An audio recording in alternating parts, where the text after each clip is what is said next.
আচ্ছা, কুরবানির দিন আমরা পশুগুলোর কি করি বলেন সবাই আওয়াজ করে? জবাই। জবাই মানে তো এটারে মেরেই ফেলতেছি, একটু পরে তো টুকরো টুকরো করে গোশতগুলো খাবো, এটা তো খাবো, এটা তো মেরেই ফেলবো। বিষ্ণু বলে না, জবাইয়ের মধ্যেও মুমিনের জবাইয়ের ভেতরেও ইহসানের পরশ থাকা চাই। যখন জবাই করবে প্রাণীটাকে হাত পা টাইট করে বেঁধে নাও, ছুরিটাকে শার্পেন করে নাও, ধারালো করে নাও, যাতে অল্প সময় জবাইটা হয়ে যায়, প্রাণীটা যাতে কম কষ্ট পায়। সুবহানাল্লাহ পড়ে। দিস ইজ কল্ড ইহসান। আল্লাহ তাআলা যেমনি আদলের আদেশ করেছেন, ন্যায় বিচার জাস্টিস এনশিওর করতে বলেছেন, সমাজে ইহসানের ব্যবহার, ইহসানের অনুশীলন তিনি করতে বলেছেন। এজন্য মুমিনের প্রতিটি কাজে, আমার চট্টগ্রামের ভাইরা আমার দিকে তাকান, খেয়াল করে শুনুন, মুমিন জীবনের প্রতিটি কাজে ইহসানের পরশ থাকা চাই। এরপর আল্লাহ বললেন, আমি তোমাদেরকে ইহসানের আদেশ দেই।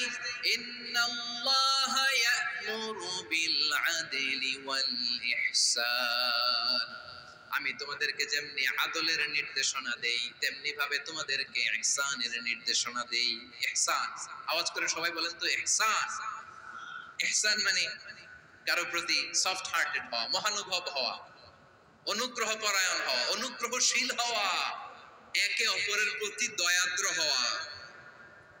একে অপরের প্রতি দয়াদ্র অনুগ্রহশীল হওয়া ছাড়া মানবিক সমাজ কঠিনকালেও গঠন করা সম্ভব না।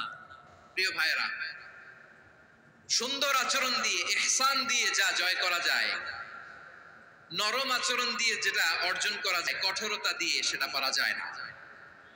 বিষ্ণু ইসলাম ইহসান দিয়ে, কোমলান দিয়ে, তার অনুগ্রহ দিয়ে তিনি অনেক কাফিরের হৃদয়কে জয় করে ফেলেছেন।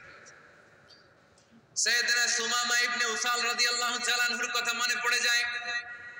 তিনি ছিলেন ইয়ামামার বাদশা। মদিনাতে বিশ্বনবীকে হত্যা করার নিয়তে এসেছিলেন, গোপনে গোপনে বিশ্বনবীকে হত্যা করে আবার ইয়ামামাতে তিনি ফিরে যাবেন। কিন্তু কি অবাক করা কাণ্ড, হত্যা করতে পারে নাই, সাহাবাদের হাতে তিনি ধরা পড়ে গেলেন। সাইয়েদনা সুমামা ইবনে উসাল রাদিয়াল্লাহু তাআলা আনহু হত্যার নিয়তে আসলেন, কিন্তু হত্যা করতে পারলেন না। সাহাবারা ওনাকে ধরে ফেললেন, ধরে মসজিদে নববীর পিলারের মধ্যে বেঁধে রাখলেন। সুমামা ইবনে উসাল, সিরাত থেকে শুনলেন, সিরাত থেকে শোনাচ্ছি, রাদিয়াল্লাহু তাআলা আনহু ইয়ামামার অধিপতি ছিলেন, বিশ্বনবীকে হত্যার জন্য আসছেন, ধরা পড়ে গেছেন, এখন মসজিদে নববীতে বেঁধে রাখছেন, তার মানে বন্দী। এখন স্ট্যাটাস কি?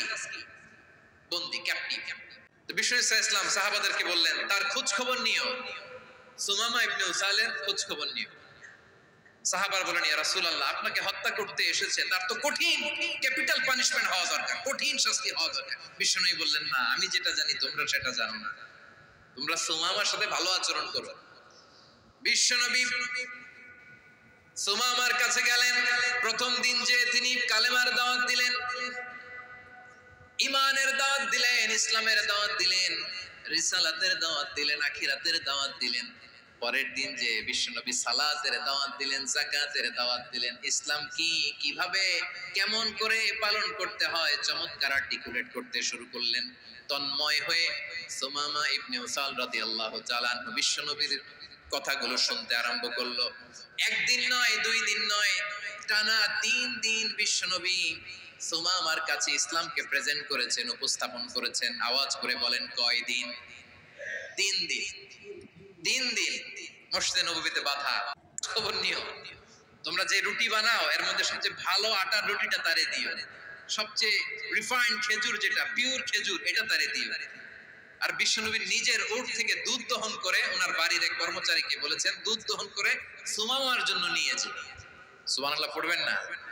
সবাই তো অবাক, ইয়ামামা থেকে আসছে নবীকে হত্যা করতে, বিশ্বনবী দেখে তারে জামাই আদর করে। একদিন নয়, দুই দিন নয়, টানা 3 দিন বিশ্বনবী এভাবে সুমামার কাছে যেয়ে যে ইসলামকে প্রেজেন্ট করতে আরম্ভ করলেন, ইসলামকে উপস্থাপন করতে শুরু করলেন, আর তাকে চমৎকার এন্টারটেইনমেন্ট, আপ্যায়ন দিতে আরম্ভ করলেন। টানা 3 দিন যখন ইসলামের দ্য বিউটিজ অফ ইসলাম, ইসলামের সুমহান বাণী সৌন্দর্যকে চমৎকার এন্টারটেইনমেন্ট, আপ্যায়ন দিতে আরম্ভ করলেন। টানা 3 দিন যখন ইসলামের দ্য বিউটিজ অফ ইসলাম, ইসলামের সুমহান বাণী সৌন্দর্য তার কাছে উপস্থাপন শেষ, তাকে আপ্যায়ন শেষ, বিশ্বনবী বললেন সাহাবাদেরকে, যাও এবার সুমামার হাতের পায়ের রশি দুটো খুলে দাও। সাহাবারা তর্ক জোরে দিলেন, লা ইয়া রাসূলুল্লাহ, এমনটা করবেন না, তো ভয়ঙ্কর ভয়ঙ্কর খুনি, কি জানি কি হয়ে যায়। বিশ্বনবী বললেন, না, তার হাতে পায়ের রশিগুলো খুলে দাও। সাহাবারা বিশ্বনবীর কথা মতো তার হাতে পায়ের রশিগুলো খুলে দিল।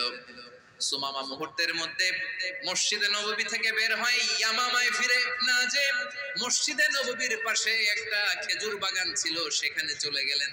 সেখানে একটা ছোট্ট কুয়া ছিল, কুয়ার পানি দিয়ে তিনি গোসল করলেন। সুবহানাল্লাহ পড়েন।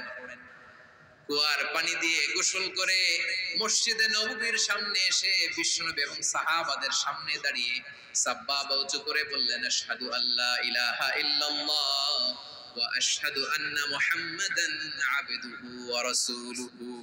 আমি সাক্ষ্য দিচ্ছি আল্লাহ ছাড়া কোনো ইলাহ নাই, আর মুহাম্মদ আল্লাহ তাআলার প্রেরিত বান্দা এবং রাসূল।